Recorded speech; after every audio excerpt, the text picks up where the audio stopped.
I read a few forums on Corvette forums about the steering column here, where people are saying that this is short, and so when they engage the rag joint here to have enough to clamp onto these splines, it's pulling it and distorting it. This rag joint has to be flat. You know, you can't be pulling it upward or whatever. These spacers are in here.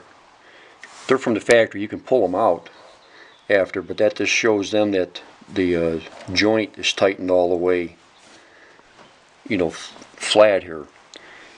What was a problem with this car originally was I bought the steering column used, and when I installed it, the shaft, I could barely engage the splines, and then when I tightened the rag joint up, it distorted it. It was like pulling it, which wasn't right. When I disassembled the steering column to rebuild it, this has got a collapsible shaft in it, and this shaft here slides into another shaft in the column, and they squirt some nylon in there to take up the slot between the two shafts. How this one got pushed up, I don't really know. Somebody either tapped it on the ground, or the car it came out of was in an accident. So what I did was I melted the nylon out of the two shafts, and was able to slide the shaft in and out and got it to where I wanted it.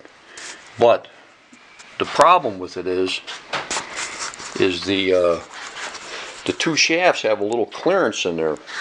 So what I'll do is I'll unlock the steering column.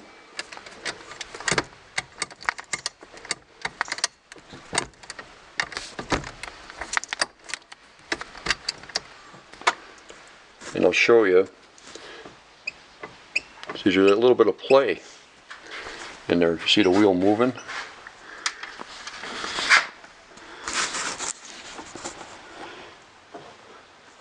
And the wheel's moving, but it's not actually turning. So what that is that play where I melted that nylon out. So what I'm going to show you guys how I'm going to cure this is I'm going to remove the steering column again and get that shaft exactly where I want it, and I'm going to put some tack welds on it. Now what I've done is this pinch bolt here is a 7/16 12 point. Use a socket. I just used a box end wrench. Now I've loosened it, and you can see I can actually slide that shaft up or down because there's no more nylon in between those two tubes. So what I'm going to do is, I got it about where I want it. There's a flat index spot there, and I'm just up into that flat area about there. And I've got a hose clamp. I don't know if you can see it.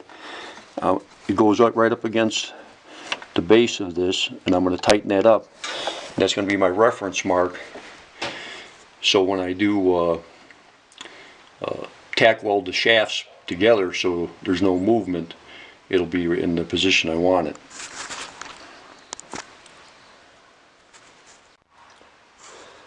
Okay, to remove the column, this is a 4-speed car. This spring goes from the clutch arm.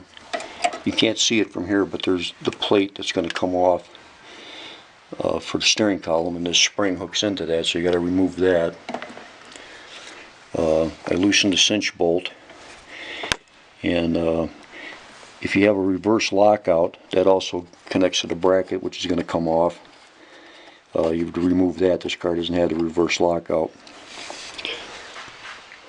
We go inside, disconnect your battery, and the horn button just pops off. Get a screwdriver or something in there and just pop it. It comes right off.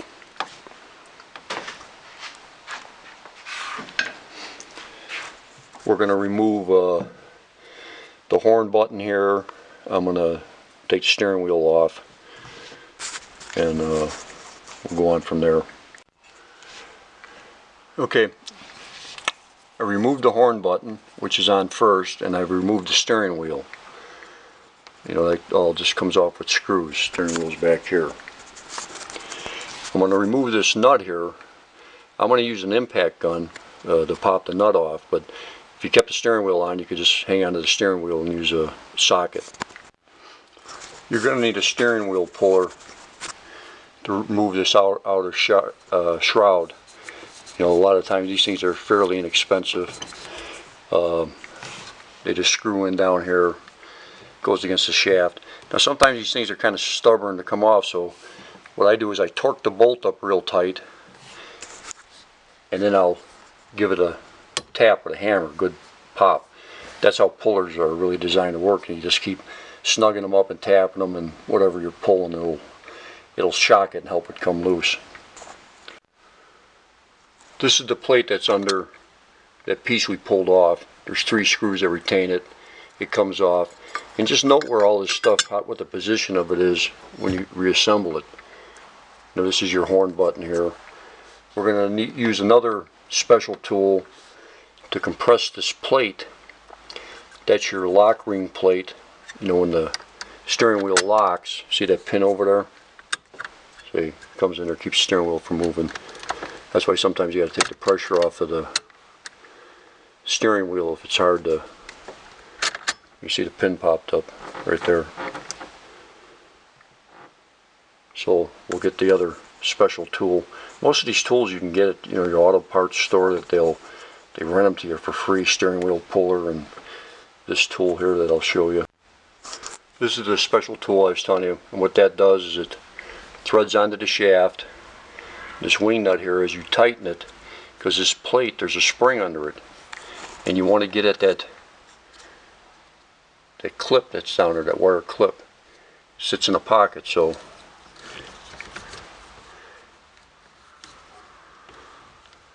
tighten the wing nut.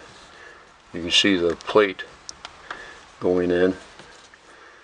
We'll push that plate in, and then we'll just take a screwdriver and we'll pry that clip out of there. I removed the clip, removed the tool, and then this piece will just slide right out. That's your locking plate. And it's got an index in there. It can only go back in one way. This is your horn ring, and what that does is this. There's that spring down there that's holding. This button here is connected to your horn circuit, and this is, got a brass ring so you can turn the wheel around. The wheel's bolted on that outer part, and when you push down on this, what you're doing is you're making the ground with the horn button, and that's basically how the horn system works.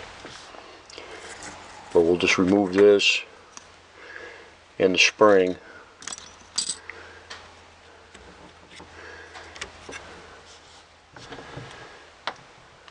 And we'll continue on.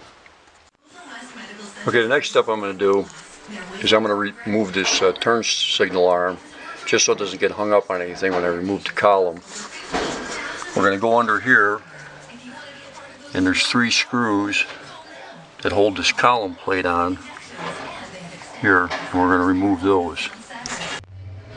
Okay, we removed the plate here, 3 screws. This is your vacuum assembly for the headlights, wiper door, and stuff. We're going to just disconnect the vacuum lines here and here to just unplug and unplug the electrical, so this gives us room to get the column out. Okay, there's an electrical connector here. You can unhook that. This part here stays with the column, and there's you can see the 2 nuts here, one on the other side. You're going to just take them out. They're like stove head bolts. They pop through the other side. These are the 2 bolts here that hold the column in. And once you get that plate off, the plate on the other side of the firewall, that'll come completely off. It's like a U-shaped bracket. I'll show that to you.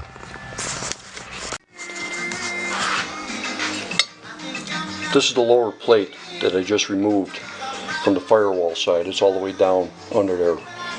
And the trick to getting this thing out is, you can see this one bolt is kind of welded on, and the other bolt is a free bolt that slides through, like so. So when you're removing this, I took the nuts loose from the inside. These Corvettes have a reverse lockout, which I don't have that system installed on here. If I can get in here, you'll see this lever here. See, it moves up and down. And what that lever does, it's hooked to a cable to the transmission, and in order to get the key out so that the lock goes far enough back, the car has to be in reverse, and then that'll push this lever all the way up, and you'll be able to rotate the key back. When these things get out of adjustment, there's guys that can't get their key out of the ignition, and what it is that cable's out of adjustment. This isn't going far enough up. You can just reach down there and manually pull it up to get the key out till you adjust the cable. But when you're removing that plate, you have to unlock the ignition key and move that lever all the way down so this bolt here can come out, the free bolt. Otherwise it's hitting the lever. So what I did was I disconnected the rag joint, and I just dropped one of my plastic spacers. I'll get that. So it was easier to slide off of this shaft. You know, trying to get it out, it's kind of tight. And this is the other end of it here. So I just slid it out. I've got my column all disconnected. It's laying down. So now I'll just wiggle it out of there.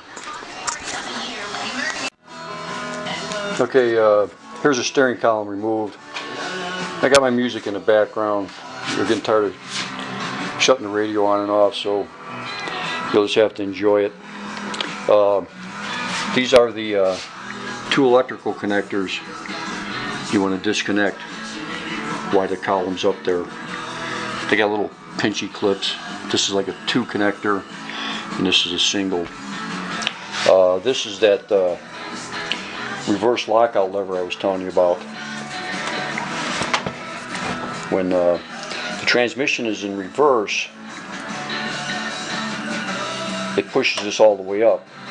When it's like any other gear, it pulls it down. So if you were like in neutral or something, you're not going to be able to turn it all the way back to get the key out. It's like a reverse lockout. I don't know. I don't know why they did that, but anyways, now when you put the car in reverse, this would be in the up position. The key will rotate back. And that's all I can tell you about that. I don't have that cable hooked up on my tranny. I don't really know why I want to keep putting in reverse to get the key out, but that's the system they had. So if you ever encounter a problem where your ignition is on, like say, and see, even the slightest movement of this thing out of adjustment, see, I can't get the key back. You're fighting like, why can't I get the key back? You just go out under the hood and reach down and just pull that up, just a little bit, and then it'll roll back, and then you can adjust the cable so when it's all the way in reverse, it'll come out. But anybody running into a problem, that's the problem. You can see how the shaft moves now. When I take this stuff loose down here, I'm going to be able to pull it all the way out. If you guys are pulling this column out, you could have took it out with that cap nut on here, and that'll keep that shaft from moving around when you're trying to remove it. When I go to install it, I'll put the cap on here, put the nut on, and I'll install it that way. But that's my clamp I marked. I put on, so I've got a reference point where when I weld this together, where I want it to be. So what we're going to do right now is I'm going to take this clip off and take this lower bearing retainer out, and everything should come out of here. Okay, this is the shaft removed now. Like I say, I've taken that clip off, which keeps the spring-loaded deal on your lower bearing. You know, if you wanted to change the bearing, this is the time to do it. It just slides on, fits against this retainer, and this ring holds the spring assembly on. So this shaft, once I remove these parts, the shaft just slides completely out. And here's where I was talking about the original problem, was these holes here, they inject nylon in here, which keeps the shaft in its position. But you can see I've melted that nylon out previously, but see now the shaft, how I can move it in and out to get it to where I need it.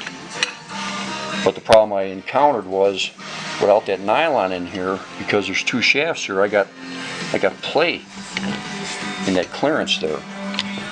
You know, tick tick tick, little tick tick sound in the wheel.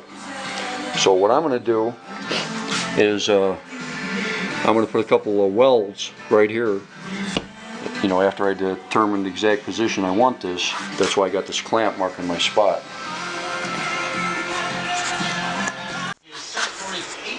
Okay, here's the tack welds I put on the shaft. Still kind of hot. Got them on each side all the way around. Now that's tightened the shaft. Shaft is not moving anymore. Like I say, they injected the nylon through these two holes. There's two on each side. And that took up the slop and kept the steering column at the length they wanted it. And then if you were in an accident or whatever, it would collapse up. If you don't have a welder, you could drill through here like a free hole, and then you know, drill a smaller hole like for a 1032 flathead screw, and you know, thread this part of the shaft in the free hole here, use a flathead, and just screw it with some Loctite. You can put two on each side, and that'll also keep it from moving or rattling. You know, I have a welder here, so that's the way I'm doing it. You know, there's a lot of guys who are probably going to go, oh no, the column's not going to collapse if I get in a wreck. Well, this thing only moves about 3 inches, and if you get in a head-on collision with one of these vets, that 3 inches is the least of your worries. So, but this is a fix. You know, I've seen questions out there on it, and that's why your column is short. We'll just go over some reassembly stuff. I'm going to put this cap and everything back together before I put it in, so the shaft isn't moving around. But you know, I slid the shaft back through, put the bearing retainer and clip and all that back on.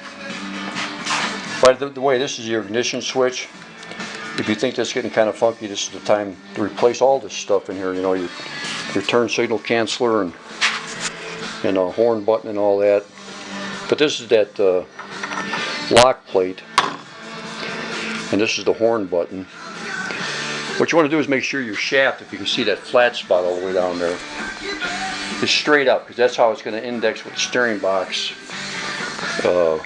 when it goes in.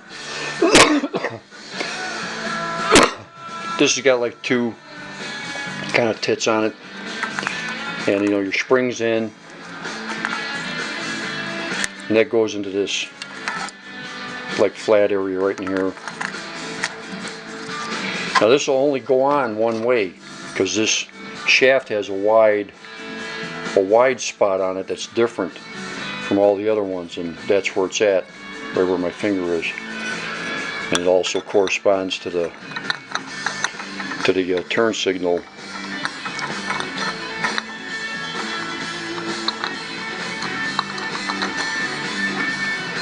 So now it's on. I'll get my C-clip started on this flat spot before I put the tool on and compress it. Okay, I Originally slid the steering column in so I could get the coupler on here, and then slid it back, and then I got this stuff lined up. It'll help you out a lot if you're working by yourself, because I use a jack stand underneath the steering column. It works really good. You just slide it in, it keeps the right angle. And do all your electrical connections when the steering column is down. Just like kind of like stick it through the hole, lay it down, and you can put your connectors in on your steering column, and then slide it in the rest of the way, and then raise it up. Okay, the steering column adjustment, it's not really complicated. I pull the column all the way up, put the bolts in here that hold it, and I got them just hand snug up against their mount. And what you want to do is get your plate in the front and your bolts through and torque the plate to the firewall first, and then you tighten these bolts, because you want the plate to be pulled tight to the firewall. And then out here by the rag joint is basically, you just slide it down, tighten your bolts up on the rag joint to the other part that's on the steering box, and then put your 2 bolts on the rag joint and torque it. And that's pretty much, that's all the adjustment there is.